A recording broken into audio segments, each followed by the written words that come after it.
جب ہم کبھی ECG دیکھتے ہیں تو ہمیں نظر آتا ہے کہ دل ایک ریکارڈڈ پیٹرن کے مطابق چلتا ہے، جس میں کچھ لائنیں اونچی، کچھ نیچی، کچھ گہری ہوتی ہیں۔ جب تک دل اس ریکارڈڈ پیٹرن کے حساب سے چلتا ہے وہ نارمل ہوتا ہے، اس میں کوئی کمی نہیں ہوتی ہے، اور جب وہ اپنے ریکارڈڈ پیٹرن سے ہٹ جاتا ہے تو پھر مان لیا جاتا ہے کہ دل میں کوئی کمی ہے، اور اگر لائن بالکل فلیٹ ہو جائے تو اس کا مطلب ہے کہ دل نے کام کرنا بند کر دیا اور زندگی ختم ہو گئی۔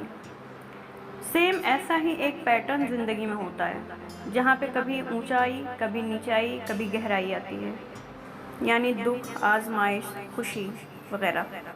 سوال یہ ہے کہ زندگی کے اس گراف کو کیسے تسلیم کر کے خوش اور مطمئن رہا جائے۔ اکثر ایسا ہوتا ہے کہ مال اور اولاد کے معاملے میں ہم اپنے سے اونچے کو دیکھتے ہیں، اور دین اور معاملات میں ہم اپنے سے نیچے کو دیکھتے ہیں۔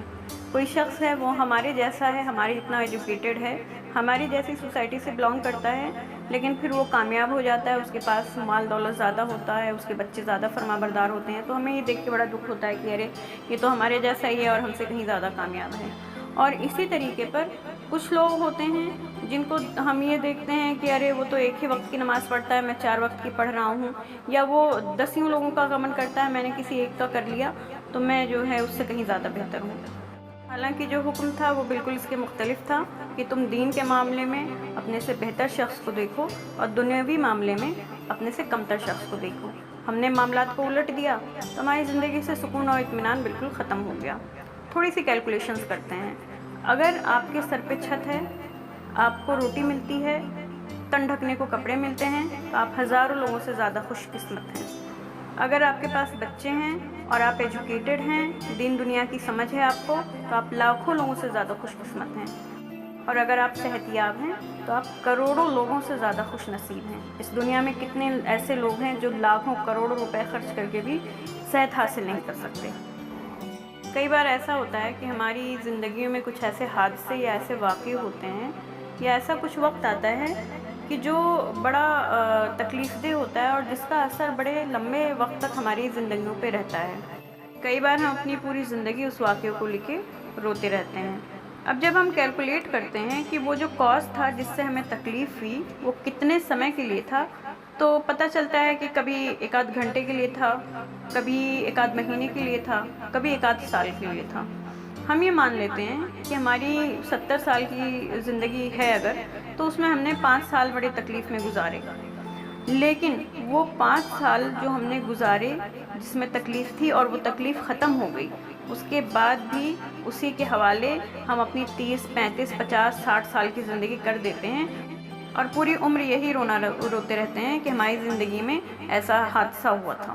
بالکل اسی طرز پہ ہم اپنی زندگیوں میں ہزاروں لوگوں سے ملتے ہیں، اس کے بعد اس میں کچھ 2-4 لوگ ایسے ہوتے ہیں جنہوں نے ہمارے ساتھ اچھا برتاؤ نہیں رکھا ہوتا یا دھوکہ دھڑی کری ہوتی ہے، تو ان 2-4 لوگوں کی وجہ سے ہم اپنے سارے رشتہ داروں کو، اپنے سارے دوستوں کو، پوری دنیا کے لوگوں کو گالیاں دیتے پھرتے ہیں کہ پوری دنیا کے لوگ خراب ہیں۔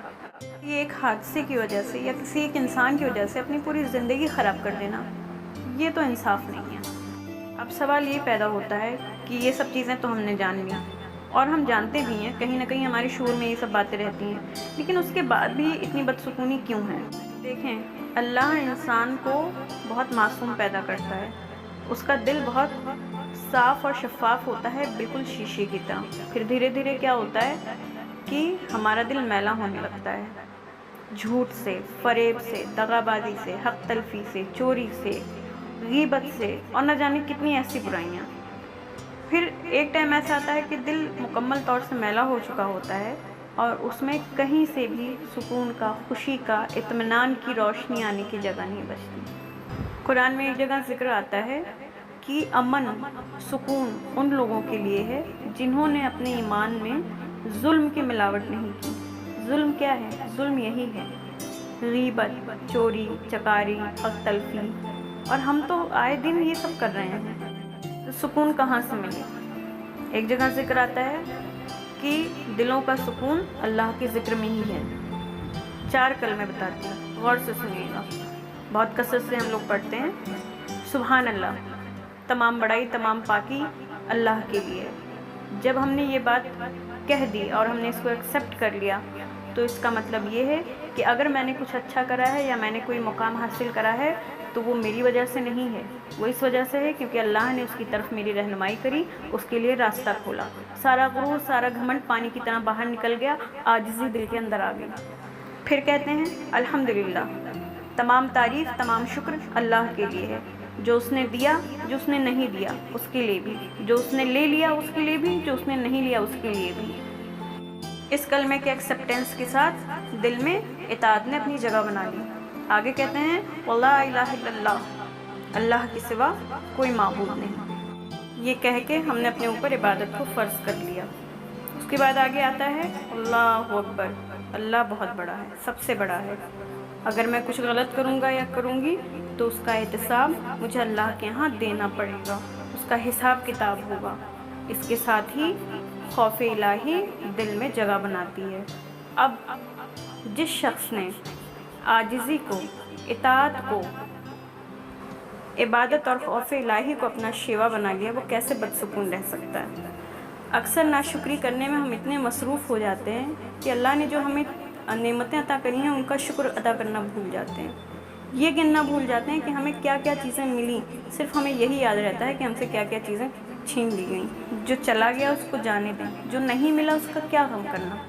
جب انسان کے دل میں سکون، اطمینان اپنی جگہ بنا لیتا ہے تب وہ زیادہ بہتر طریقے پہ سوچ پاتا ہے کہ وہ اپنی ترقی کے لیے، اپنے اصلاح کے لیے اور کیا کر سکتا ہے۔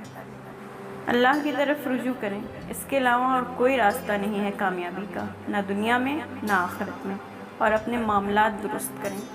جو دل میں میل بیٹھ گیا ہے اس کو صاف کرتے ہیں، اپنی اصلاح کرتے ہیں۔